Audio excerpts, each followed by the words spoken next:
बाल बहुत अच्छे हो गए मिट्टू के। अरे Audio Jungle.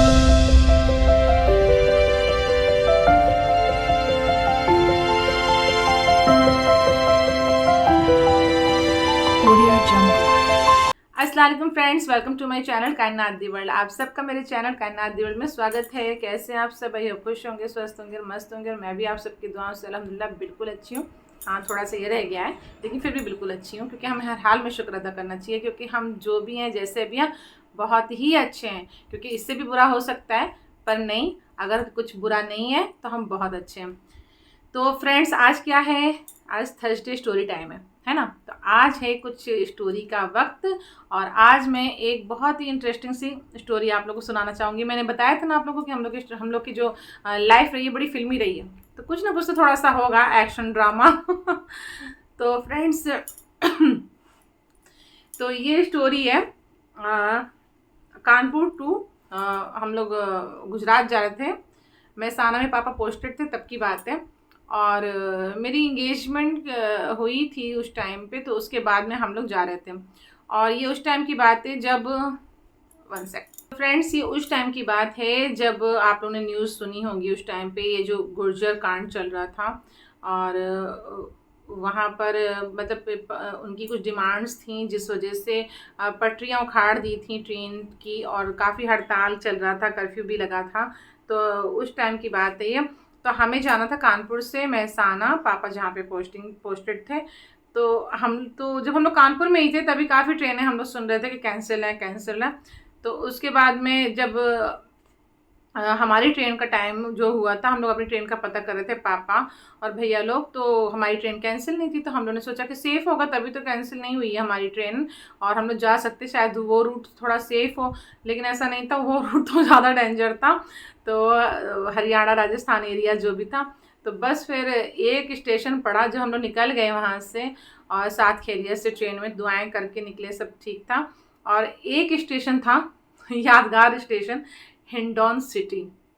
जी हाँ, तो एक स्टेशन था हिंडौन सिटी, वहाँ पर हमारी सुबह के बाद कुछ ऐसे ही हमारी ट्रेन रुक गई। अब ट्रेन तो चल ही नहीं रही है, और पहले हम लोग सोचे कि कुछ ऐसे ही थोड़ा बहुत खड़ी हुई है, चल देगी। नहीं, 1 घंटा हुआ, 2 घंटा हुआ, 3 घंटा हुआ, ट्रेन तो चलने का नाम ही नहीं ले रही है। फिर पता लगा धीरे धीरे कि हो गया कांड। हमारी ट्रेन की आगे, इंडोन सिटी जो स्टेशन में हमारी ट्रेन खड़ी थी, उसके आगे पीछे की पटरियाँ उखाड़ दी गई थी, इसलिए हमारी ट्रेन फंसी थी। अब बड़ा डर लग रहा था हम लोगों को कि यार ये क्या हो गया है। और इंगेजमेंट के बाद आए थे हम लोग, तो ज्वेलरी भी मम्मा के पास थी, वो और डर रही थी। तो जिस बैग में ज्वेलरी थी, तो वो मम्मा अपने पास रखी हुई थी। उसकी वजह से मम्मा ट्रेन से कहीं नहीं इधर उधर हो रही थी, और बहुत टेंशन भी हो रही थी कि जैसे जाएंगे, पापा को ज्वाइनिंग भी करना था, टाइम पे पहुंचना भी ज़रूरी था हम लोगों को। तो तो ऐसे ऐसे करके थोड़ा टाइम बढ़ता चला गया। टाइम ऐसे कुछ असर का वक्त ऐसे शाम सी होने लगी, और सबकी तबीयत ख़राब होने लगी। गर्मी इतनी ज़्यादा हो गई, स्लीपर क्लास थी हम लोगों की उस टाइम पे, तो काफ़ी गर्मी बढ़ गई। फ़ैन वैन तो बंद हो गए थे, जब ट्रेन बंद है तो सब बंद है उसमें, और काफ़ी गर्मी बढ़ गई। सॉरी, खराश है थोड़ी। तो काफ़ी गर्मी सी हो गई थी उसमें। तो लोग ट्रेन छोड़ छोड़ के बाहर बैठने लग गए स्टेशन पर। स्टेशन भी बंद कर दिया गया कि वहाँ पे खाने पीने का भी कुछ नहीं मिल रहा है। लोग भूख से परेशान होने लगे, प्यास से परेशान होने लगे, लेकिन काफ़ी बुरी कंडीशन होने लगी। दुआ कर रहे थे सभी लोग कि हाँ बस ये ट्रेन चल जाए किस तरीके से। तो सब लोग इधर उधर हो गए थे, और भैया भी थे। तो भैया के पास में एक सीडी बैग हुआ करता था, उसमें भैया अपनी सीडीज़ रखा करते थे, और पता नहीं क्या वॉकमैन वगैरह था, तो अपने गाने वाने सुन के साइड में थे। और सलीम भी था, तो सलीम की भी तबीयत ठीक नहीं थी, उसको भी पेट ख़राब हो गया, वो भी परेशान था। तो मुझे जाना था वॉशरूम। तो तभी पापा मतलब जगह परेशान होते थे, तभी थोड़ा सा लेटे हुए थे। तो सलीम ने बोला कि चलो मैं तो चल रहा हूँ, मेरे साथ चलो। तो मैंने कहा ठीक है, और मम्मा भी वहीं थी। तो मम्मा पापा अपनी बर्थ पे थोड़ा सा लेट गए, और सोए तो नहीं थे, खैर बस लेटे ही थे। इतनी गर्मी में और इतनी टेंशन में किसको नींद आएगी, थोड़ा सा कमर सीधी करने के लिए थक के लेट गए। और भैया भी साइड लोअर बर्थ में चुप से बैठे हुए थे। तो मैं सलीम के साथ में वॉशरूम गई। सलीम बाहर रुक गए जहाँ पे गेट होता है। सलीम ने कहा कि तुम जाओ, मैं यहीं पे हूँ। मैंने कहा ठीक है। वो गेट पे था। जब मैं वॉशरूम में के अंदर में थी तो मुझे ऐसा लगा कि जैसे किसी ने वो जो ऐसे वाला खोलने वाला होता है ना, तो मुझे लगा जैसे वो कड़ी किसी ने ऐसे ऐसे करी है। तो ऐसे कर देते हैं लोग, उनको पता नहीं होता है, दुख रहा है ज़्यादा बोलने में, तो पता नहीं होता है तो वो ऐसे कर देते हैं। लेकिन चिटकिनी तो हम लोग बंद किए होते हैं अंदर से, तो फिर इस वजह से वो गेट नहीं खुलता है। तो ऐसे किसी ने किया, फिर रुक गया, मुझे लगा कोई होगा, चला गया अपना। फिर मैंने जब चिटकिनी खोली और मैं जब बाहर आने लगी, जैसे मैं बाहर आने लगी तो एक आदमी ना एकदम ही जैसे कि धक्का सा देना चाह रहा हो, और वो लगा कि जैसे वो अंदर आना चाह रहा है ज़बरदस्ती, फोर्सफुली। तो जब वो अंदर आने के लिए दरवाजे पे उसने हाथ रख के अंदर आना चाहा, मैं इतनी तेज़ चीख मार दी मैंने, मम्मी करके चीखी। जितनी मेरी हालत थी, मेरी भी तबीयत ठीक नहीं हो रही थी, घबराहट हो रही थी, तो मैं उतनी ही तेज़ चीखी और चीख के मैंने वापस गेट बंद कर लिया अंदर और डर गई। जब तक मैंने खुद को संभाला, कुछ सेकंड ही हुए, फिर मैं बाहर निकली। मुझे लगा अब तो ये भाग गया होगा, कब तक अंदर रहूँगी। तो कुछ ही सेकंड हुआ, मैं जैसे बाहर निकली तो सलीम तब तक मेरे पास आया, और वो आदमी जो भागा था वो सलीम को ही क्रॉस करके, सलीम तो गेट पे बैठा था, तो सलीम को ही क्रॉस करके वो भागा। सलीम ने उसे भागते तो देखा, लेकिन समझ नहीं पाया, उसने मेरी सुनी तो वो मेरे पास जब तक आया। तो वो सलीम जैसे मेरे पास आया, मैं सलीम के पास गई, तो मैं घबराते घबराते रोई हुई तो थी, डर गई थी। मैंने घबराते हुए बस उसको इतना ही कहा, पकड़ पकड़। बस मेरे मुंह से कैसे ये लफ्ज़ निकले, क्यों निकले, कुछ पता नहीं है, कुछ सोचा समझी चीज़ नहीं है।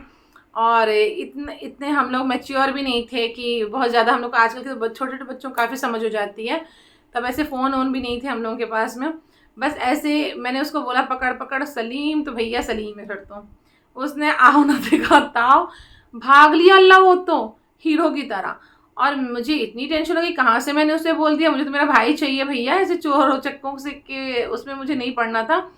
सलीम ने सुना नहीं कुछ भी। सलीम को ये लगा कि बाजी ने अगर बोला है पकड़ पकड़ तो कुछ रीज़न होगा, पहले तो मैं इसको पकड़ूं, बाद में बात पूछूं हुआ क्या है। तो सलीम भागा उसके पीछे, और सलीम उसके पीछे भागा, वो आगे भागा। मतलब जब तो अब मैं जल्दी से झांकी, और मतलब आगे भीड़ सी हो गई। तब तक फिर मम्मी पापा आने के लिए, अपने से हल्ला वल्ला सुन के, अब मम्मा भी अपनी जगह से नहीं आ सकती, सामान वामान सब रखा था। तो पापा और भैया आए हल्ला सुन के, जब तक मैंने चिल्लाना शुरू कर दिया, पापा भैया पापा भैया, तो वो लोग आए, थोड़ी सी भीड़ हुई। लेकिन मैं अपनी नज़र ना सलीम पे अटका के रखी थी, अंदर नहीं हो रही थी, ये सोच के कि मुझे कम से कम सलीम दिखता तो रहे, ऐसा ना हो कि मैं अंदर जाऊँ मम्मा पापा को बोलने या किसी को कुछ बोलूँ, तब तक वो सलीम मेरी आंखों से ओझल हो जाए, तो मैं क्या बताऊँगी कि सलीम गया कहाँ। तो वो दौड़ता चला गया एकदम, जो स्टेशन ख़त्म हो जाता है वहाँ से मुझे दिखना बंद हो गया, और मैं इतनी परेशान हो गई, रोने लग गई खड़े होकर। तब तक पापा अंदर से, पापा करे क्या हुआ क्या हुआ। मैं कहा पापा सलीम देखो कहाँ चला गया, सलीम कहाँ चला गया। बस इतने में जब तक फिर पापा उतरे नीचे जाके सलीम को देखने के लिए, पता नहीं बहुत घबराए, भैया और पापा दोनों ही उतरे जब तक, तो तब तक फिर सलीम वापस आता दिख गया। फिर मम्मा भी आई गई, सामान थोड़ी पकड़े बैठी रहेंगी, मम्मा के बच्चों का ये हो रहा, मम्मा भी आई गई छोड़ छाड़ के सब कुछ अल्लाह भरोसे, और आके मुझे संभाला मम्मा ने प्यार से, और फिर मुझे पकड़ के खड़ी हुई। अब मैं तो ट्रेन के ऊपर खड़ी थी, और पापा भैया और वो सलीम नीचे थे, मम्मा हम लोग ऊपर थे।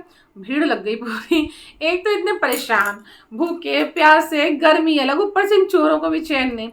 तो सलीम उसको ऐसे करके लाया होता, सलीम पे थोड़े निशान विशान लगे थे, उसने शायद सलीम के ऊपर भी कुछ अटैक किया था, और सलीम ने भी उसको मारता हुआ लाया, उसकी तो कंडीशन ही ख़राब हो गई। सलीम ऐसे पकड़ के लाया उसको, और ला के बोला क्या बता क्या किया था, अब बता क्या किया था। अब किसी को कुछ पता ही नहीं था कि सीन था तो था क्या। अब वो बस मेरे पैरों पे पड़ पड़ के माफ़ी मांगे, उसको लगा कि ये इतनी बड़ी दुर्गा है जो उसने अपने भाई को किसको भेज दिया है, कौन है ये, इसी से माफ़ी मांगूंगा तो तभी ये भाई छोड़ने वाला है। तो अब वो मेरे ही पैरों पे सबके सामने बार बार बोल रहा है, दीदी मुझे माफ़ कर दो, आप मेरी माँ हो, दीदी मुझे माफ़ कर दो, दीदी मुझे माफ़ कर दो। अब मैं सलीम को चिल्ला रही, छोड़ दे सलीम, इसको छोड़ दे। तो पब्लिक ने, सब ने बोला कि पुलिस में पकड़ा दो, कंप्लेन करो, ये करो वो करो। तो वही फिर पापा, उस टाइम पे इतना नहीं माहौल ऐसा रहता था, अभी जितने ज़्यादा पुलिस भी अलर्ट हो गई है, काफ़ी पास पास में लोग रहते हैं, थोड़ा सा ध्यान देते हैं स्टेशन पे। पहले बहुत सारे कांड होते रहते थे स्टेशन पे। तो फिर वो सलीम ने उसको बोला बता, और सलीम के हाथ में से सीडी बैग था, और फिर सलीम ने बोला बता क्या क्या चुराया है।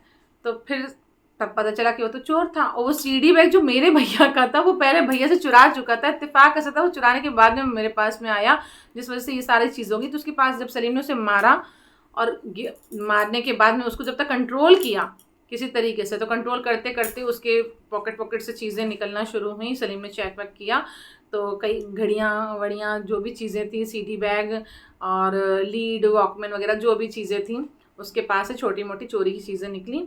फिर बस वो तो मुझसे माफ़ी मांगता रहा। फिर मैंने सलीम को बोला, मैंने कहा सलीम छोड़ दो इसको, पापा देखेंगे क्या करना है पापा को। फिर पापा ने भी यही सोचा कि अगर अभी हम लोग इसी कंप्लेन करने के चक्कर में पड़ते हैं तो पापा को ज्वाइनिंग करना था, फिर पापा उसी लफड़े में फंस जाएंगे। माफ़ी मांग रहा था, वही ये हालत बुरी लग रही थी, तो पापा ने उसको छोड़ दिया। पापा ने धमका के उसको छोड़ दिया कि देखो तुम ऐसी हरकतें कर रही हो, हम लोग पब्लिक तो वैसे ही इतनी फूटी पड़ी है, बहुत मारेगी। पब्लिक तो तैयार थी हाथ साफ करने के लिए, सब मारो इसको मारो इसको। खैर पापा ने बचाया। पापा कह रहे हैं कि नहीं नहीं, मौका देना चाहिए, बस अब मत करना ये वो करके पापा ने उसको छोड़ दिया। पापा थोड़ा रहम आ जाता है, जल्दी पापा ऐसा नहीं कर पाते हैं कि किसी के साथ में सख्ती कर लें। पापा ने उसको छुड़वा दिया और छुड़वाने के बाद में वो फिर जो भी था भीड़ छट गई। स्टोरी भी ख़त्म नहीं हुई है तो उसके बाद में फिर जब माहौल थोड़ा ऐसा हो गया, मैं रो के घबराई हुई थी बहुत ज़्यादा। फिर सलीम की चोट वोट देखी, समझाया, पूरा चीज़ हुई, ठीक है। अब बाद में हम लोग अपने बर्थ पे आ गए।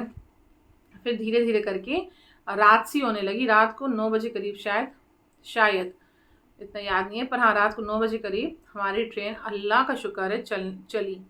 और 9 घंटे शायद 9 घंटे हमारी ट्रेन खड़ी रही थी वहाँ पर, और 9 घंटे के बाद में हमारी ट्रेन वहाँ से चली। और जब चलना शुरू हुई, हम लोग ने काफ़ी पढ़ा था, सूर्य यासीन वगैरह हम लोग रखते थे अपने पास में, तो पढ़ा बहुत सी चीज़ें। अब रात को चली तो लेकिन बहुत डर लग रहा था कि पटरी जो अचानक से ठीक की गई है तो पता नहीं कैसा माहौल है क्या है।